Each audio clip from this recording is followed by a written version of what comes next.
Here comes our live studio audience right now.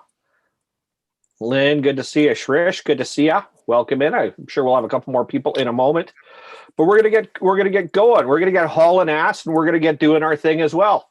Woohoo! MCC Virtual Business Box Lunch. We're back at it. It's Friday, obviously 12 noon. It is hot outside right now, and for a change, I am grateful for my office cul-de-sac in the basement because it is nice and cool down here right now, right? Yeah. It's Nowhere hot else in the here. house, but it is nice and cool down here. So, as always, I'm sitting here. I'm talking to you, Sharish. It's good to see you on camera, brother. Nice to see you. Lynn, as always, great to see you. Matt, Paul, I point like this because that's where they are on my screen. They're riding shotgun with me. Lynn and Sharish are inside of our studio today. And guess what? They're going to get involved. And we are live on YouTube right now. So, YouTube audience, anything at all, questions, comments, want to chime in on this, or show up later on and find out what's going on, ask questions, etc., don't hesitate. We'll try and reply to the best we can or come back to it after. And of course, we're going to try and be informative and entertaining in the world of business, as it were. So MCC Virtual Box Lunch started out as a challenge. Well, Mitch, go do something on a weekly basis at least, other than the events and other stuff that you do. By the way, I was reminded today really quick that we've had 10,000 people come through the doors over at our other organization, Syndicate, in the last year. We've had a lot of warm bodies come through. Our community's pushing 1,000 people right now. We got 6 tribes, 2 other organizations, another one's forming, about 100 full-time members inside of that right now. It's just a wonderful thing to behold. So in the spring, there's lots to celebrate. And this is part of what we're doing here because there's lots of things to celebrate, but there's also lots of things to be mindful of. And so the Virtual Business Box Lunch, we get a few people together. We have a chat virtually. We talk about the week that was, what's going on in business. And I always pick a couple of themes to get everybody else's perspective because, well, we're just like you. In other words, we're just people. But some of us have different levels of expertise. And that's going to allow us to weigh in, give maybe a different perspective on business, of course, and what it means to our individual businesses as well. So I'm going to lay out something really heavy in a moment for everybody, but it's meant in a light note. You're going to have to listen to me ramble for a minute or two before we get to getting your input on it. But it's a really big one right now. It's called COVID. Okay. Guess what? It is not going away. We are 15 months into this. And if you look at science and research and, those first instances, very likely we're pushing 2 years that we've seen this now in our environment, our world, but it started to come home to roost, if you will, in March of last year. In fact, where we are, I'm coming to you from just outside of Edmonton, Alberta in Canada. It hit the middle of March. We were going into that last weekend. It was a Friday the 13th. By Monday the 16th, everything was done. It was shut down. We were all at home. Kids in schools were closed, etc. We segue forward now in month 15. There's no more new normal. There's no more going back to normal. There's just we're progressing forward from here. Now, why I wanted to bring up something heavy, and I'm going to use the C word for a moment, because the C word and another C word, commerce, work very closely together in one important reason. They have people involved with them, right? COVID wouldn't be doing what COVID's doing right now if it wasn't for people. Whether wearing masks, not wearing masks, whether getting vaccinated, not getting vaccinated, whether hiding at home, whether not hiding at home, they're like, hey, great. The incidence of flu have dropped to 0 this year. Incidence of COVID right through the roof. I don't know. Are we all staying home and behaving ourselves? Like what the heck's going on there? But it involves the C word, commerce, COVID, everything to do with our life involves people. And where I'm going with this one is right now for the people in Alberta, many parts of Canada, lots of the US, and different parts of the world, depending on what the people in charge, there's another C word, in charge, meaning the government. Here's another heavy word for the day. There's COVID and government in the same 3-minute monologue coming out of me to start with. So I'm swinging for the fences today. Pretty soon I'm going to start bringing up something to do with, I don't know, anyway, I won't go there. But for us, when we talk about governance and government, once more, it has to do with people. Now, where this is important for us at business, and I'm going to get everybody's perspective in a moment. The last 15 months, a question about governance and the people for a moment, and not your specific government. This is not a government rant, okay? I'm clearing the table saying this is not your opportunity to rant about the government. I'm using them as an example. That is it. In the last 15 months, show of hands right here, who thought anybody in wherever your current government is did a great job of managing what happened with COVID? who thought they did an adequate job, who thought they did a poor job, right? So it's important, we got, hands are kind of somewhere in the middle, adequate job. What does that have to do with commerce? What does that have to do with COVID? What does it have to do with those that are in charge of us, governance? It's people. Now, I'm going to compare government and commerce, business, together by people for a moment. People, by and large, are average. That's what the term average means, right? Average is a bell curve, and the bell curve of life says if you put a line down the middle, everybody knows what a bell curve looks like. It comes down like this, and there's a line in the middle, and on 32% of this side is where the bulk of people sit, and on 32% of this side, so 64% or up to 68%, 32, 34 on either side of the line is where 2/3 roughly of everybody sits. And that's that's average. And then you start getting smaller percentages of people stretching down to, let's say, the less than average people and the more than average people, intelligence, looks, height, doesn't matter what it is. I'm just going to say average people.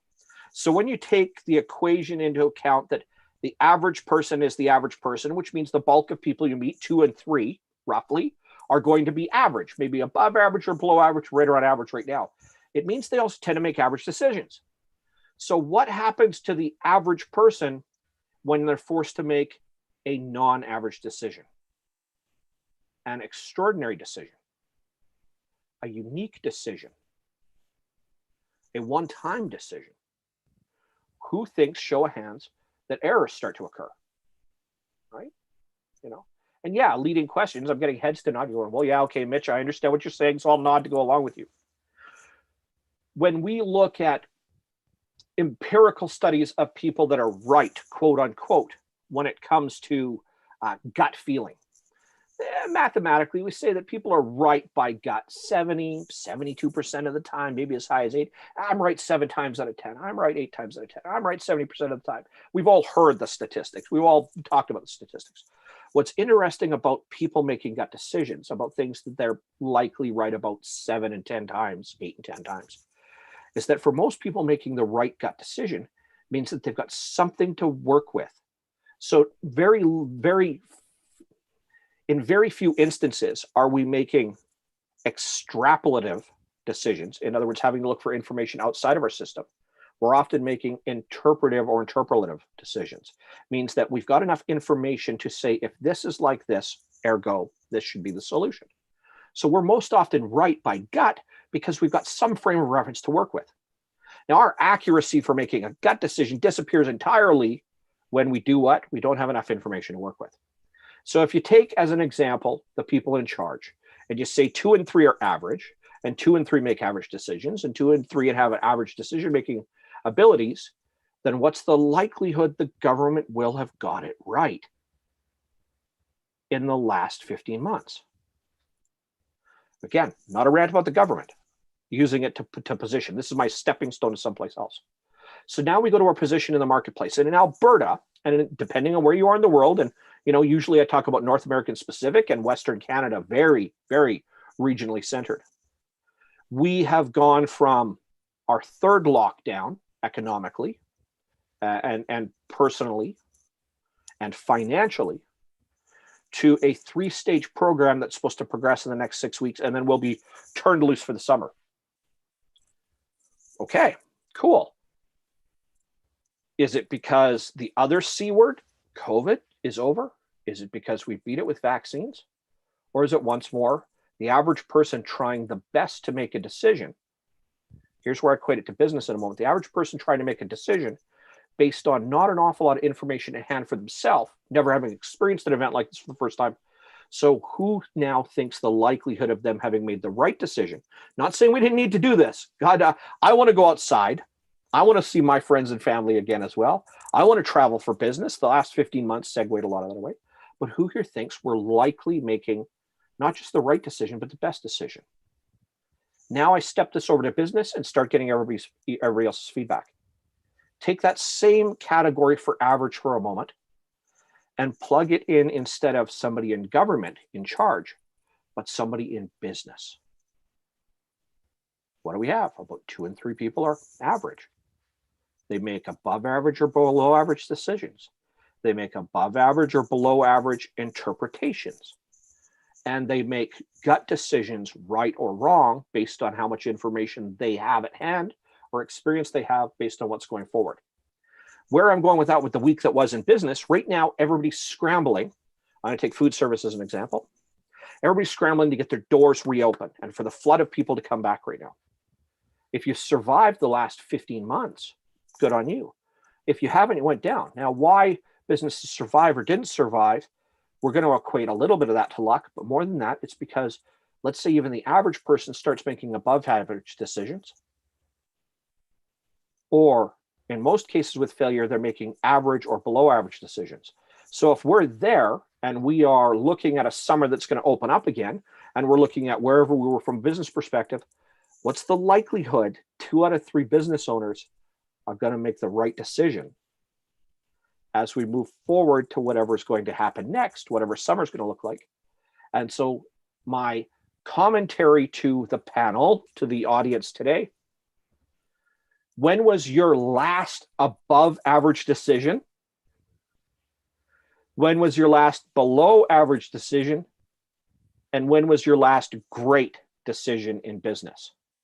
I think this is really telling for us, because we have a panel of 5 people, and I already know when and again, we're on YouTube and this is labeled not for children. I know the last time I fucked up. I know the last time I got by. I know the last time I'm going, I'm the man, going straight to the top, going straight to the top. So, panel that's here, we've got below average decisions, above average decisions, and great or fantastic decisions in business. I want you to think about it for a minute. And to as much as you're comfortable sharing, I want you to tell me about that right now, because I'm willing to bet all 3 of those probably came in the last little bit. And I want to use that to prove a point about us making better decisions. My theme for the rest of today is making better decisions coming forward, because should we really trust the average person in government, the average person in business, or the average person in commerce to make either above average or below average decisions that can affect our livelihoods, our families, our businesses? So who's got something to start with? An above average, a below average decision, and a great decision. Who's got something to share? When was the last time we had some of that stuff? Sharish, I'm loving that smile. Well, thank you. Well, for me to say anything above average is like before COVID, I had very good clients. They were into travel, tourism, as well as other industries. And we were giving them extraordinary products, services to them so that they can survive. They were from outside of Canada, of course, had never been exposed to, they were doing business locally.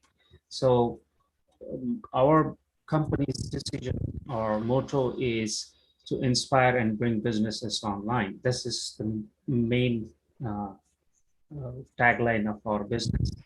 And we inspire them. We show them the importance of doing the business globally rather than looking for locally. So they liked it, and they became our customer for 4 to 5 years. And because before just COVID, they started getting the sense, and they completely lost their business, and we lost the client. So that was the bad decision we had. So those are the 2 things I can share with you. When was your last great decision? Great decision was about the same client, to give them encourage them to come online, sell products online. It is much cheaper than doing the conventional type of business, which is before COVID, it was very hard for us to convince people that such businesses do exist. When we say sell online, they were thinking of only 2 products, one eBay and another is Amazon. So are you talking about eBay or Amazon? So we used to say, no, this is something about having your own brand, create your own brand. When you do it on eBay, I'm not saying it's bad. I'm saying when you do it on eBay or Amazon, you're actually promoting their product, okay? Rather than you're actually branding their product. Because when was the last time you bought a product from Amazon, you remember the name of the person who sold you? I don't even remember the names. So yeah, there is no brand for you. So this is how we do a great job, great thing to encourage them to understand and feel. So we conducted 4 different webinars so far, and the fifth is coming this month on 17th of June. We are conducting 5th webinar on this, how to start and brand your online business. Good job, brother. Thank you for sharing. Matt, Paul, what you got for me? And Lynn disappeared off camera before I could corner her. Well, for myself, again, I not grateful, but I was fortunate that I was already in the digital space for much of what I did at the time. So it was quite easy to say this was a good decision. And now we can kind of move forward because we didn't necessarily need to adjust the internal workings of our business nationally. Obviously, going out and doing business development was something that adjusted, and we landed here like everyone else. And, you know, I think for the below average decision, it was I kind of did what I was told, I guess you would say, right? So we did come home. My wife's in healthcare, sick care, so she didn't really see a change other than putting on more PPE and having to go through temp checks and things like that. But I was at home with the kids. So, you know, I would say not spending enough time at the very beginning with the family to kind of coordinate and strategize how it was going to be. But I don't, like, for myself, I thought we'd be out of it in, you know, 60, 90, not 2 years later. So that was definitely below average. And some of the great decisions have happened certainly more recently because we're now in this. We have some history. We have something that we can look at saying, okay, well, I've seen this before. And in Alberta, again, 3rd lockdown, we've kind of seen it before. And, you know, we can chat about what the future will hold. And after the summer of love and openness, you know, let's see what September, October looks like all over again, right? So, but that's, again, fortunate for where we were, grateful for where we are, made some terrible decisions like many did because none of us had been there at the time before. And now it's just about, you know, realizing there is no, like you had mentioned, post-pandemic. You know, I haven't used that as a term in months now because we're just here. So this is my business of today, and we're just moving the needle as far as we can on a day-to-day basis. Okay, Paul, what you got? Sorry, Sharish, you were commenting? Yeah, Mitch, can you allow me to add a few lines to the comment I made earlier? Absolutely. In this webinar events that we have done for last 4 or 5 months, we learned a few things about the client or customers who, like, some of them are willing to start online business, but they are on the borderline, so they haven't made any decisions. So these webinars help them, you know, to make that decision, firm decisions, because this is a serious business they need to start. And we have come across many of those clients who thought, like, let me try to do business for 2 months, 3 months. And we tell them that business never grows or never grows if you think of, or if you plan for 2 or 3 months. You have to plan for longer. So this is what we have been continuously telling them, that don't think of like, I'm not finding job, so I want to try my doing business for 2 months. It doesn't work that way. Business doesn't work, because nobody will buy it from you if they come to know that you are temporary. Nobody will buy it from you. So it's the same thing, like why somebody should buy it from you. So we keep encouraging these people, and we try to find out who are on the borderline, who want to make a decision, and we help them make that decision. So Mitch, I know you as well as Matt. I know you have been in this business. So if anybody, I would need your help. Like anyone you think that is in the borderline, willing to start a business but not able to make that decision, I would encourage them or request you to forward, ask them to register with us. I can share the details with you both, and you can ask them to register to help them to start business and at least make that decision. You got it, Sharish. Thank you. Thank you for that. Paul, what you got? Thank you. above would be closing down last business that I ran that was in vacation and service industry space. Kind of felt smart with doing that early on. But I was hearing that there was going to be a second shutdown while we were just going through a first shutdown. A very hard decision to make. You put all of that work, effort, energy, time in, you build it up, things are kind of running.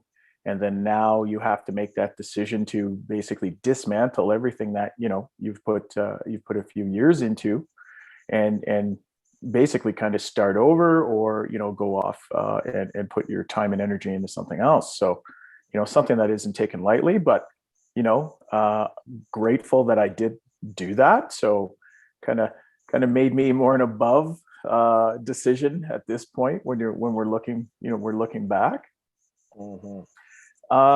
Below decision would be what caught me off guard was the amount of renos and housing prices. I didn't expect the market to be so super heated on that side.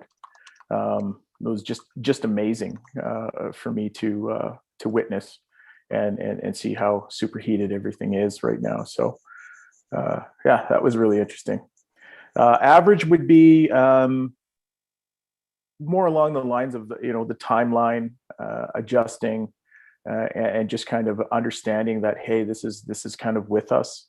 It's time to adjust and let's maybe not put this behind us, but let's understand that this is going to be something that's going to be with us for the rest of our lives. We'll get through it. The technology will improve. I think it'll just be back to ordinary at some point, and we'll all be better for it. But that would be the above, below, and average. Oh, there we go. All right, Lynn, I know you're off camera right now. I'm hoping you can hear me. Yulia, Mike, Michelle, you're all here. This one is not the passive one. You can't have off camera and just be riding pine a little bit in the back end. I don't care if you got a mouthful of food. You're going to have to get involved in this. Michelle, it's good to see you. You got to get involved in this. So we're asking business owners based on an entire dialogue that went off. And no, it was not a rant about the government, but about the last below average decision you made in business, above average decision you made in business, and great decision you made in business, because they stand out for us. And I'm going to use it to prove a point after, but that's the theme of today. I want everybody to share a little bit on that. And then I use something to go next. So Mike, as always, loving the view of your ceiling, man. So what you got for us? Below average decision, above average decision, great decision you made in business. I don't know. Starting business is probably one of the answer to all three of those.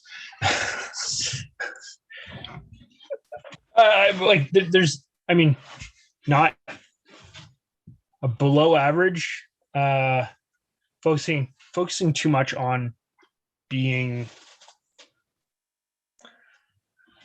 financially successful, I guess maybe is a good way to put it. I mean, like getting hung up on the money, getting hung up on the revenues, and not willing or not wanting to squeeze or be stressed on that side, I guess would be the best way to put it. Like, we all have the ability and choice to choose who we do business with as business owners. We all have the ability and choice to support initiatives and others and all that kind of stuff.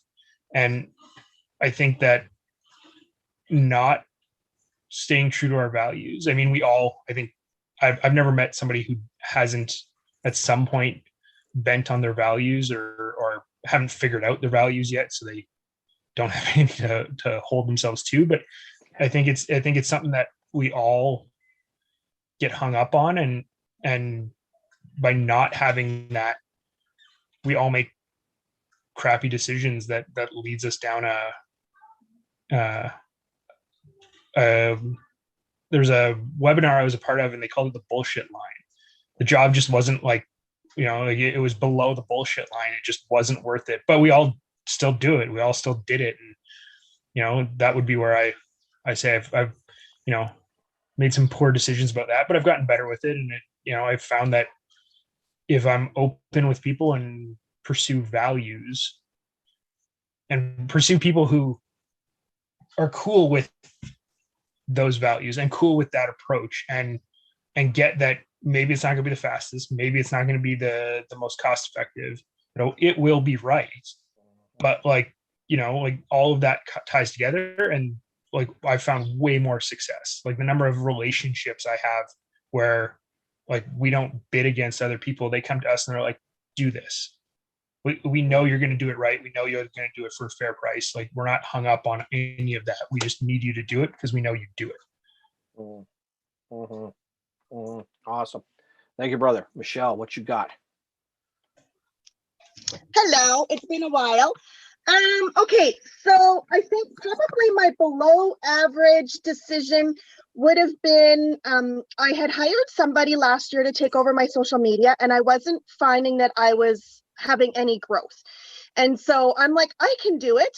I'm on social media. And for the first little bit, it worked, but I'm finding I'm not on it probably as much as maybe I should be because I am so crazy busy. So that might have been, a bad decision. I am looking at options, but I'm cheap. I'm a one-person show. So, however, one of the above average, I guess, it's all great, to be quite honest with you. I had a really good meeting with a realtor about 3 weeks ago. And we really delved into the type of, policies that I'm able to offer. And I started talking about how I have 2 companies that can insure homes with poly B piping and the 60 and 70 amp electrical. Well, she put this on her, I'm assuming it's like an Alberta-wide Facebook realtor group, because my email and phone have blown up.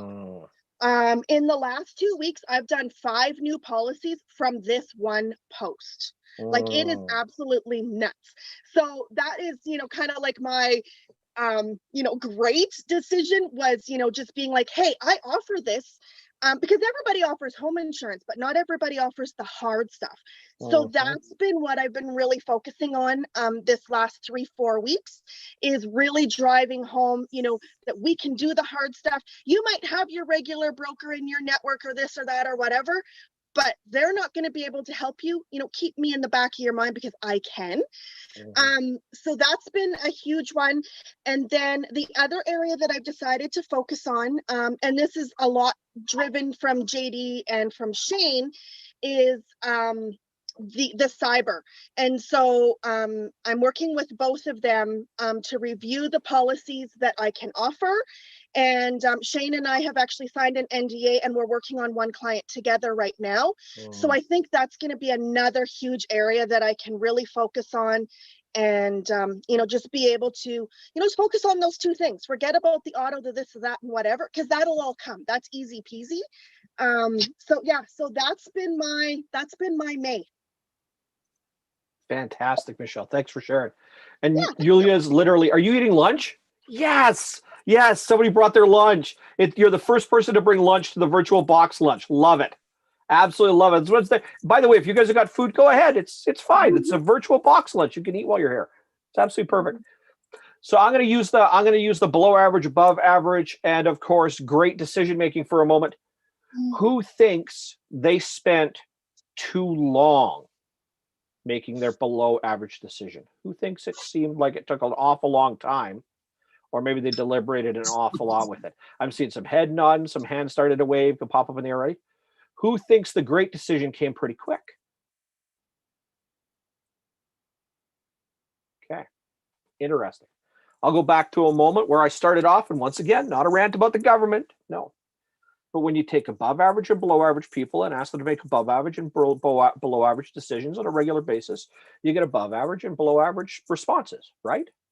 When you take unique, one-off, exceptional, extraordinary, or great potential levels of decisions, our ability to make those decisions are predicated on what?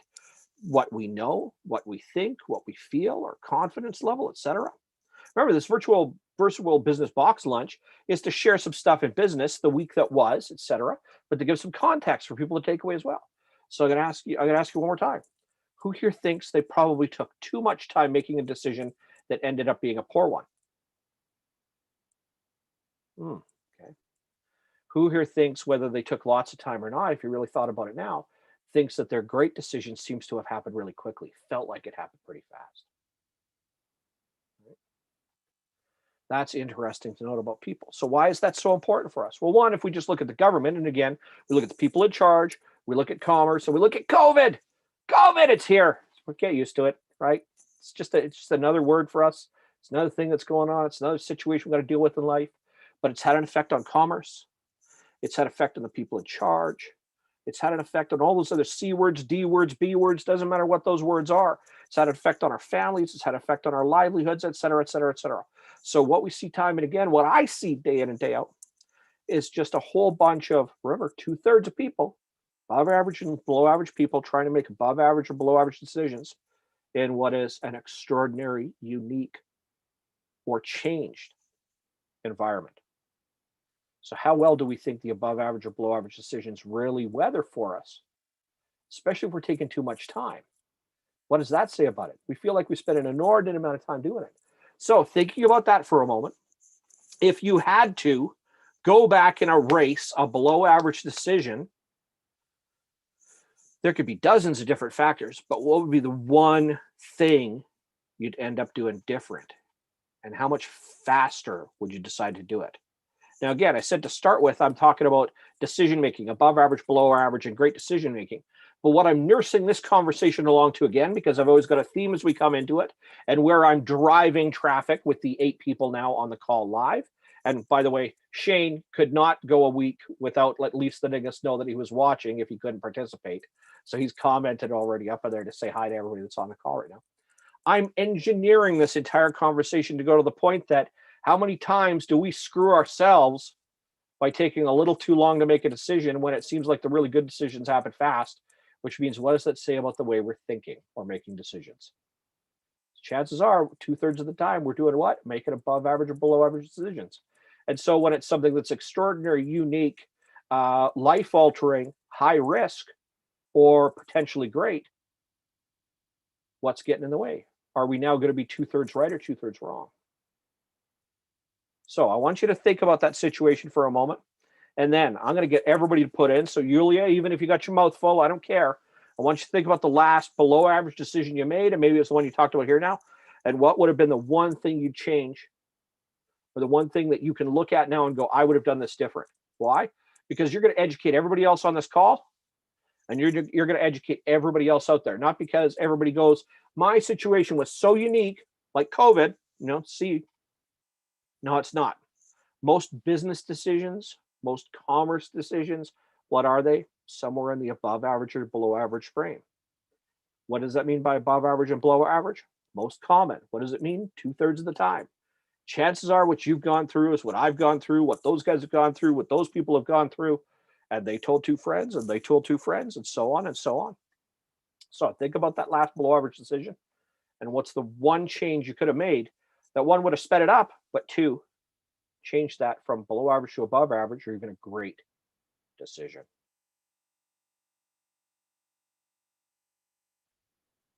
All right, got a second to think about it. Matt, you're up. What you got? I would say, because we were already in the digital space, we had often talked about doing this type of format where people came to us virtually prior to COVID and prior to the need.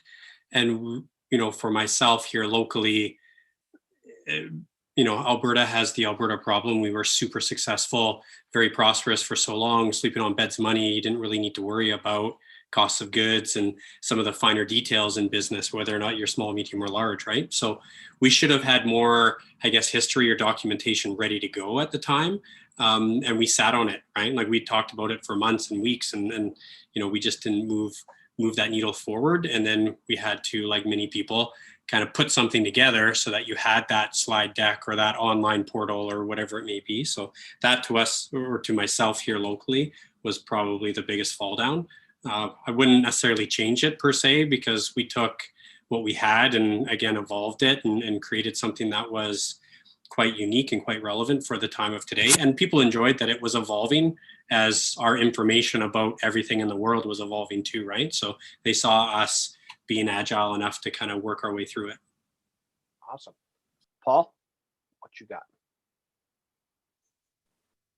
I think for me on that side, with the below, not seeing, the boom in housing and renovations would be, I was coming from a more of a fundamental angle, looking at the costs, loss of jobs, the impact in the economy on that side, and not really going into more of the social side of what everybody was thinking about, not being able to work in the office, needing to expand space, seeing interest rates going down to historic lows, what you could get, now for a house at that point, and, kind of spurred that boom as far as what affordability is, when, prices were down. Now the mortgage rates were down, which, caused a lot of first-time home buyers or people thinking about, moving up to that next level to get off of the fence.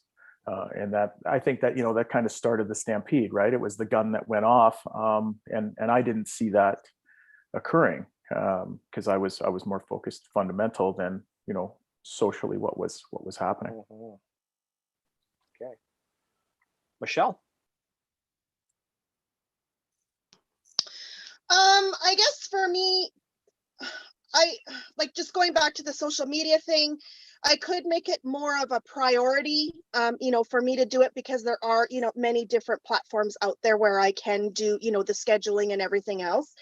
I could hire someone else, or I could have gave the other person, more time.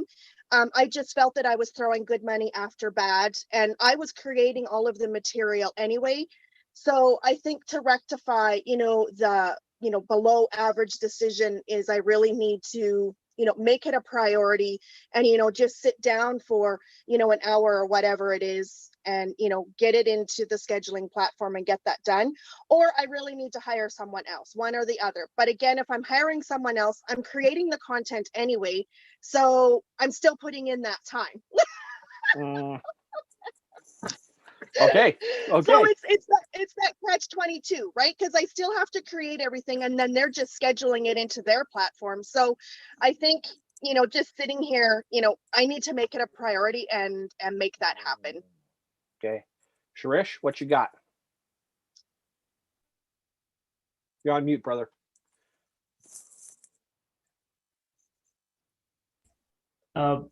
I need some more time to think over it. So can I pass it on to somebody not a problem. else? Not a problem. Mike, what about you? I don't think I like the bad decision I don't think I would change it, because I mean, it was based off of the information I had at the time. Like it's easy to look back at it and say that it was a poor decision, but it's also the decision that got me to the point that I'm at now, which I think is really, really good. And could I be in the same position if I had made a better decision previously? Maybe. I could also be in a worse position because I made a better decision previously. Like, Okay. Yulia, comments?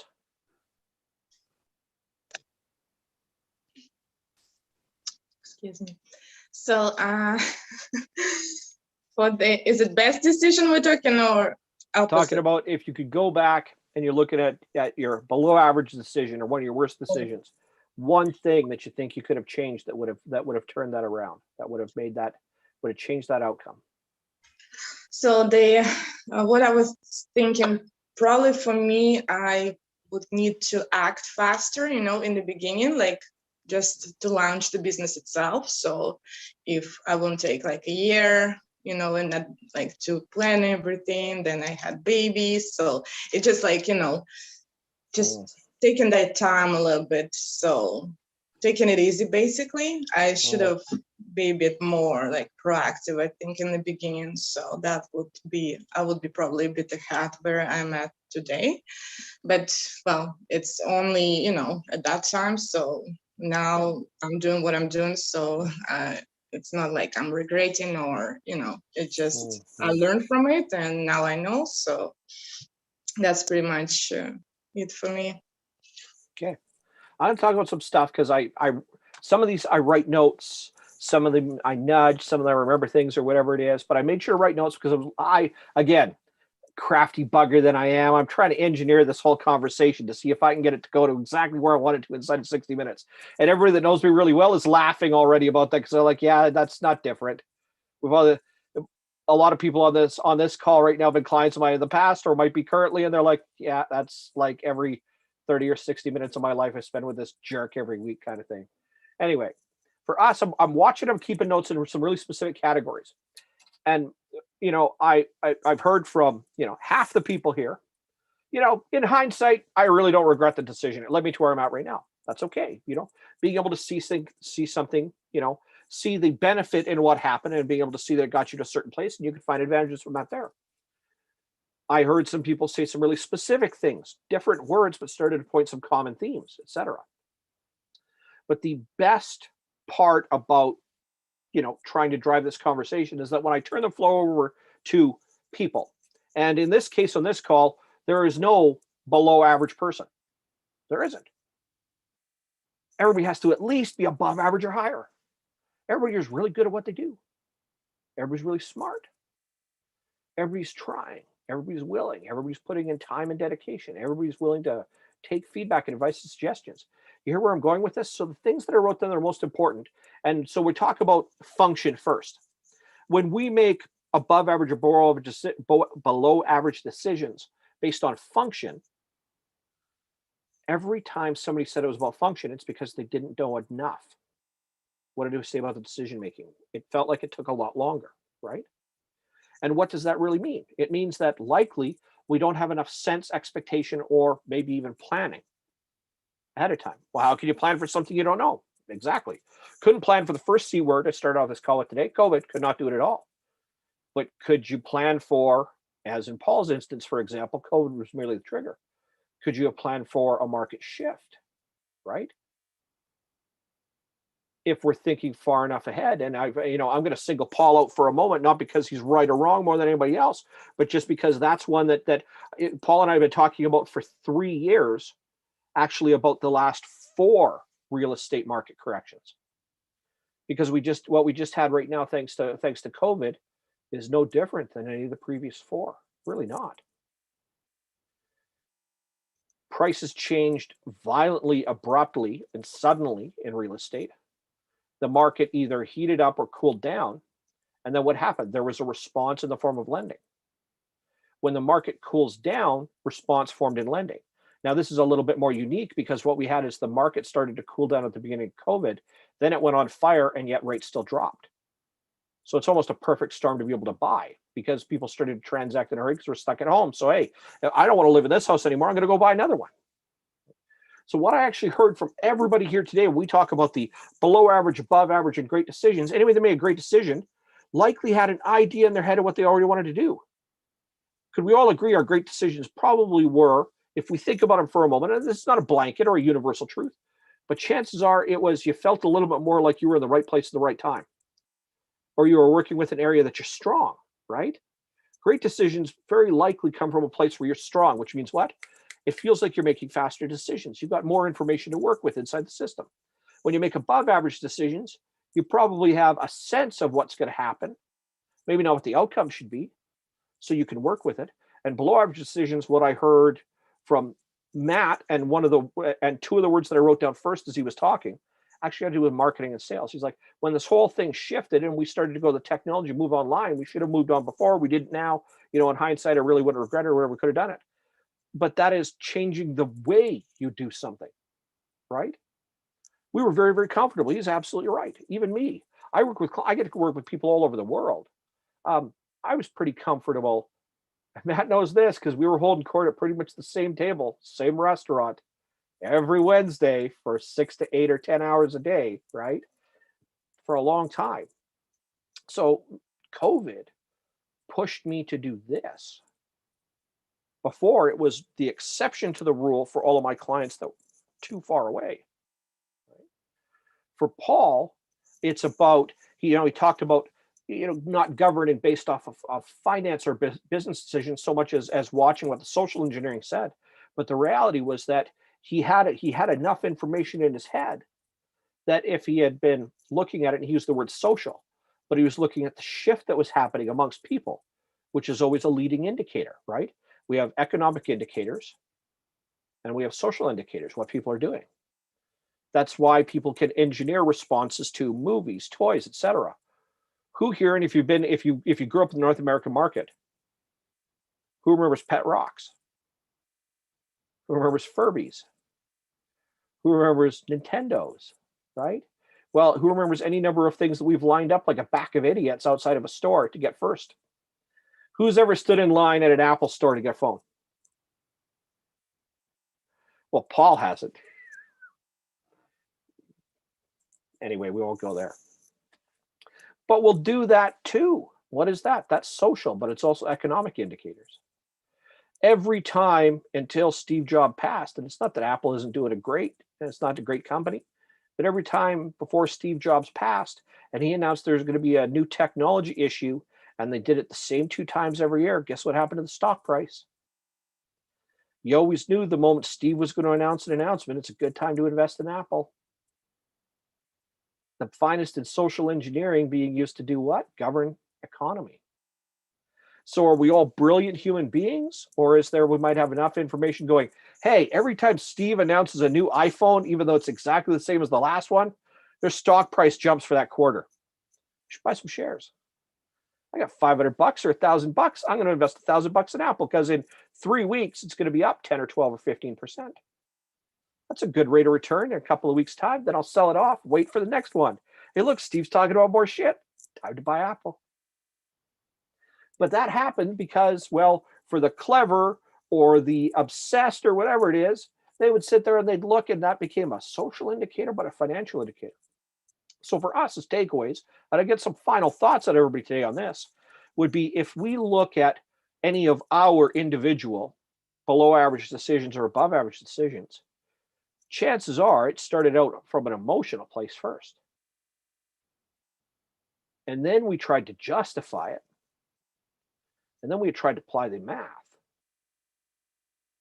But any of our above average or our great decisions, what happened? Very likely we recognized opportunity, which means the brain sucked up enough data right away. So what does this say about our decision making? That we should always be faster at decisions? No. It means we always need to look for what? Proof. Evidence. Data. Information. So the other notes that I wrote here right now, as I was listening to everybody talk a little bit real quick, I wrote down marketing 6 times. I wrote down sales 3 times. I wrote down the words plan and outcome 3 times. I wrote down social and people 4 times. I wrote down finance, cash, and just finance and cash 4 times. I wrote down forward thinking only once. But all of those things in our business, if we're applying business lessons for a moment, are what? They're all measurable. They're all things. They all have parts and stuff to them. But they also got something where you got a start, you got a middle, and you got an end. So when we make below average decisions, so this is going to be my final query to everybody here on the call today. We make below average decisions. If you're going to change the way you start looking at things to avoid making below average decisions, what's going to be one practice you're going to take forward? Because as a coach, I get to talk to people every day and I get to help them, make better decisions. I know this isn't a plug. By the way, go to mitchcamage.com and you can sign up for business coaching. There we go. But for us, it's about finding something to work with. And then once you find something to work with, you say, what do I think is going to be the outcome? And the moment I say, what do I think is going to become the outcome? What is that? It becomes immeasurable. And if you do something the very first time, if it works or it doesn't work, what do you have? Now you've got proof. So if we're going to start to eliminate below average decision making, because let's be honest, every decision we make starts emotional. None of us are soulless automatons hell-bent on the destruction of mankind. Well, maybe a few, no, I'm not going to go there. Anyway, I was about to bring up some of the other C words that we were talking about, but we're not going to do that now. So who thinks now, or who's got an idea, what's going to start to change for them making below average decisions? In other words, what's going to be the thing you're going to take forward from here? And more importantly, and mind, we've got a lovely little live studio audience on YouTube right now. Only one comment today so far. We got people following along over there. We got people popping in and out, stuff like that. It's really kind of cool to watch. And that's what one of my screens got up here right now. And I got some other commentary happening on another place too. But with that, I want you to give somebody a takeaway because I want it to be your takeaway for you. If you're going to make a very different, oh, Shane's coming in. He's joining us. Nice. Coming in at the very end. What's going to be your takeaway to start to reduce or eliminate your below average decisions? What's going to be a change to make? Who wants to start? Who's up? I will. I've always been kind of a move fast, hit hard if you can, and then kind of back up and take notice, right? And for myself now, we may not live in that world, so I'm going to work to pause a little bit. Still going to make a fast decision in when you look at what business decisions can be, but because if you and I think you and I were talking about this, like you can make anything look good or anything look bad if you think about it enough, right? Mm-hmm. So ultimately, you're only going to know if it's good or bad if you make that move and then start analyzing it, right? So you need to have a metric or a desired outcome, but realistically, I'm going to pause for just a slight moment in today's world because we do, at this point in time, there are many businesses out there that, you know, it may be one bad decision away from closing their doors. So we don't want to help, you know, carry that forward. But if anything, it's about make the decision, qualify it, and then move it forward. Okay. Paul, what you got? Look at more information, look at more areas. I mean, for me, you know, if I'm looking strictly at fundamentals, let's start to look at, you know, what's happening out socially. What are people doing? Different indicators on that side. And then having that circle of influence, right? Having somebody that is either been there, done that, or, you know, having a group that you can kind of, you know, verbalize and bounce ideas off of, and say, hey, am I thinking in the right direction here? You know, am I piecing it together right? And then just actively listening, even if it's something that I don't want to hear on that side, and, you know, learning from it. So that's what I'm taking out of this is, you know, not only maybe to broaden my horizon a little bit, but let's get some different perspectives that maybe, you know, that aren't agreeable to me, but be open enough to be able to listen to it on that side, because, you know, mistakes in business, I mean, they end up costing you time and money. So if I can help minimize that by going to, you know, mentors, coaches, groups, whatever it is, you know, then my decisions might be able to just shift that decision a little bit better towards success rather than, you know, a failure on that. Okay. Michelle, how about you? I think the big thing would be time management. And, you know, I schedule in my meetings and I schedule in this and I schedule in that, but I don't schedule in, you know, the social media aspect. And then I think what I need to do is, you know, just, you know, look at the insights and whatnot and see what works and then keep building off of that, you know, if it's a specific topic or, you know, whatever the case may be. And then I think with me focusing in on, you know, the areas about like the specific home insurance and the cyber, then, you know, it'll just build that reputation and brand as being, you know, an expert or, you know, knowing what I'm talking about and that I'm someone that you can go to, knowing you're going to have the coverage that you're paying for and not, you know, and not have it. Because I've come across that in my own life where you think you have something and it turns out you don't. It's quite deflating. So yeah. Fantastic. Thank you. Sharish, what you got? Better decision making going forward, brother. What you got? Right. Just to get an idea of why people make a bad decision, you know, or how bad decision happens. The decisions we make it because of certain reasons, because there is some incident happened and we have to make some decision on it, or there is a chronic problem in your system and you have to make a permanent solution for this. So you have to make a decision. So in both cases, I would never, ever think of making a decision which is based on emotions. This decision which is not being thoroughly thought meaning you haven't discussed with your colleagues or your friends about making that decision, or it's a decision that you have at the spur of a moment, you suddenly decided, not thinking anything else, and you made a decision.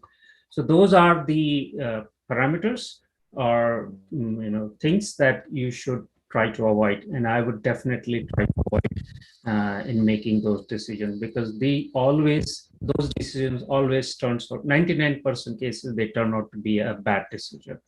So in order to make a good decision, I will definitely take enough time, even if it is there is a time contingency or you have to quickly respond.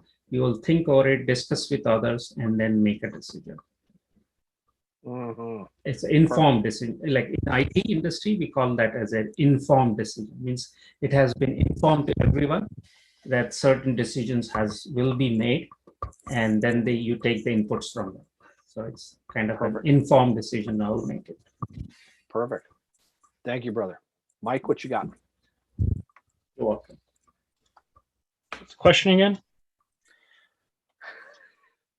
We got a brand new dad in the house too, and he's got enough stuff going on in the back end as well. We're saying that after everything we've discussed here today, what's going to be your mechanic going forward, or more importantly, something to share with somebody else that starts to reduce or eliminate the below average decisions? I mean, knowing your values and knowing how that impacts or dictates what it is that you're making a decision on, and then definitely speed. I don't think I've ever made, all of my bad decisions have taken a long time.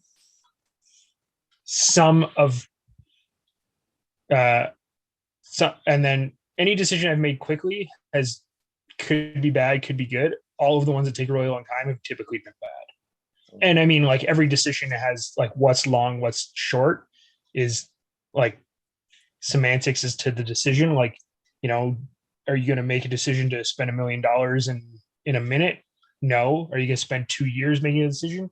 That's probably too long. So like what's a short timeline is relative to what the decision is. But I mean, if you can't hem and haw, because otherwise you miss the opportunity, or something changes that you aren't aware of, and then the decision that you then make ends up being not as positive as it could have been. I think it's way easier to make a fast decision and deal with the fallout than to make no decision and deal with a completely unknown fallout, because you didn't even make the decision, so you don't know what the fallout is because you didn't make the decision. Perfect. Thank you, brother. I have a question about that. So is it better to make a bad decision than no decision at all? Yes, in my opinion. Because at least you can control it. Like if you make a bad decision, you can control how you handle the outcome, and there's no guarantee that it's going to be a bad decision. Right. What if it's your best decision? But no decision is automatically, like, deciding not to do something is a decision. Yes. Yeah. I guess. Yeah. If you think of it that way. So if you make a decision not to do it, or you make a decision to do it, it's still you making the decision. So like that's a total, like, it's better to make a decision than not, because then you can control it, whether you want to do it or not do it, and like however the decision plays out, in my opinion. So not making a decision is also a decision. Should we count that as a decision? Yeah. If you're consciously not making the decision. Okay. But if you're consciously not making the decision, that means you're making the decision to pass. Like you can't not make a decision consciously. Like, if subconsciously you can, stuff can come up, like that happens to everybody. Like, somebody shoots you a text and you're like, I'm going to respond to them, and it's like 3 days later and you're like, shit, I didn't respond to them. Stuff happens. But if you're consciously saying, I'm not going to make this decision, that's you consciously saying, I've already made a decision in my mind that I'm either not going to do it or do it, and I just haven't informed the person or organization or whatever. All right, Yulia, Shane, let's bring up, we got about 30 seconds or so, and then I got a couple of comments, and then we are gonna get out of here for the day. I guess I'll start.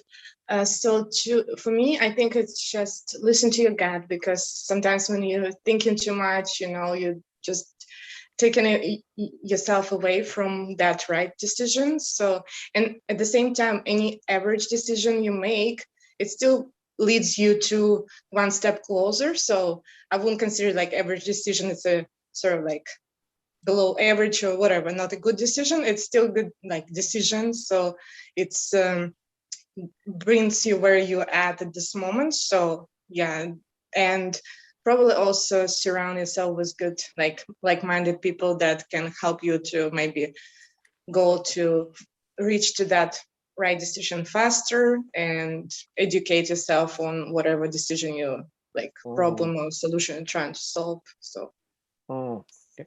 Shane, any comments?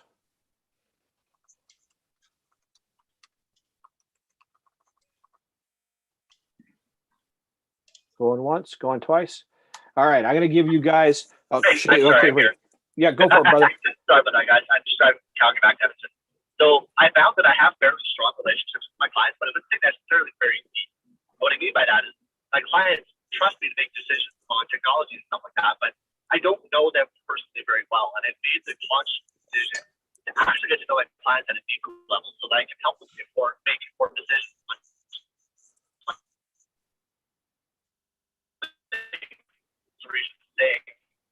And make them actually make those decisions at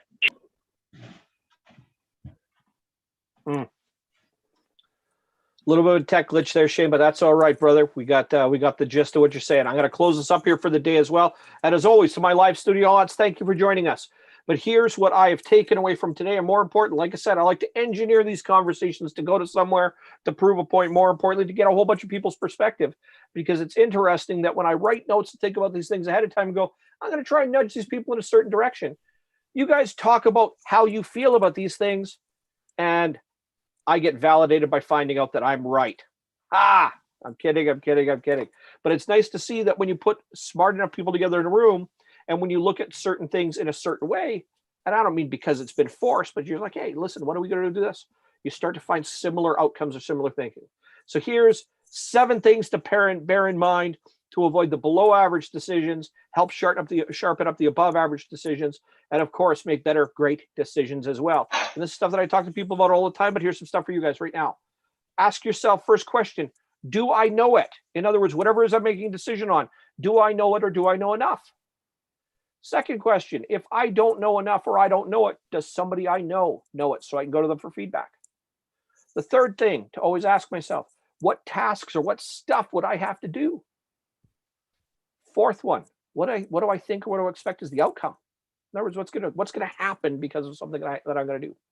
Number 5, what are gonna be the consequences of success or failure?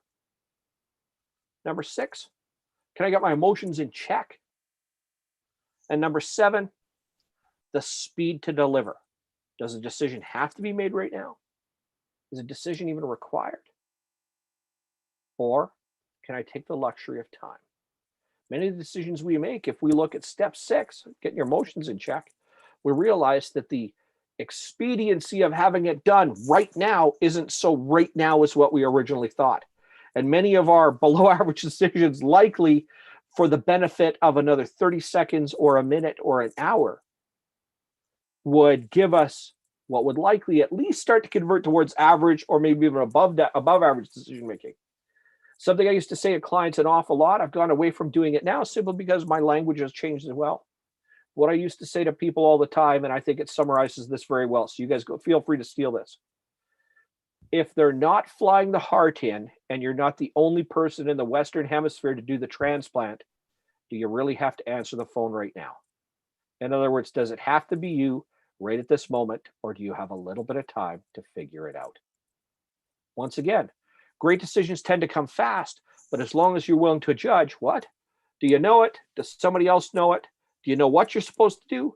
Do you have some expectation of what the outcome is going to be? Do you know what the consequences are? Consequences can be both good and bad. Can you get your emotions in check? And what speed at which do we have to both decide and deliver? If you do that, you're going to start to narrow that stuff down. Ladies and gentlemen, brothers and sisters, thank you for joining us. And always, to my right and left hand men, Darth Vader's to my emperor, I am Mitch Cabbage. This is the MCC Virtual Box Lunch, June 4th, 2021. We will see you next Friday at 12 o'clock noon, where there'll be another thing for us to get a studio audience, our panel, our geniuses in the room to say, hey, what do you think about this? And give everybody else out there some answers to work with. Thank you for joining us. I'll see you next time as well. It's been a pleasure to share this time and space with you. Get out there, do something good, and of course, make some better decisions. It's